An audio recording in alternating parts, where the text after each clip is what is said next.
Bet you didn't know we've got a second season of Len Morris Shorts. It is the Len Morris with his trusty camera and production assistant Ellie that are running the show this year. So let's have fun with this. Bet you didn't know that right here at the Morris household is what is many people consider the best coffee in all of Goshen. How do we achieve it? Let me talk to you about the keys to great coffee. First of all, we got to buy some good quality coffee beans. Lavazza Super Crema. I've tried just about everything out there. Nothing beats the Lavazza Super Crema. And you need one of these, a little vacuum seal to be able to store it. If you just kind of crinkle up a bag of coffee, you're not going to get the same effect. You got to store it in a vacuum. Next important aspect is water. This is reverse osmosis water. When I can't get RO water, I'll use distilled water. Water quality matters, people. It's a big deal. So I can just fill up the coffee maker right there. Beans are in the top. And now the coffee maker is important, but it might be the least important. If you've got good beans, you've got good water, you're gonna get good coffee. The coffee maker just makes it easier.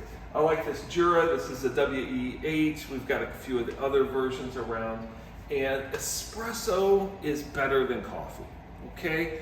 Espresso is made under pressure with the water coming at a temperature and the beans are packed in, and it does a better job of extracting the flavor. So I like a double shot of espresso mixed with some hot water, kind of my own Americano thing. Go get it, V-Rail. Coffee's for closers. Bet you didn't know, cable. I hate cable. Let me tell you why I hate cable. The reason I hate cable is because I figured out rods are a million times better. Let me tell you some of the differences and why your customers really should prefer rods over cable. First of all, cable is made up of a whole bunch of little strands. They're wound together, and when they are wound together, it gives them some stretch when they are tightened. And so when cable gets tightened, it gets stretched. And so if it gets some pressure on it, it's able to stretch, and after it stretches, it can then sag.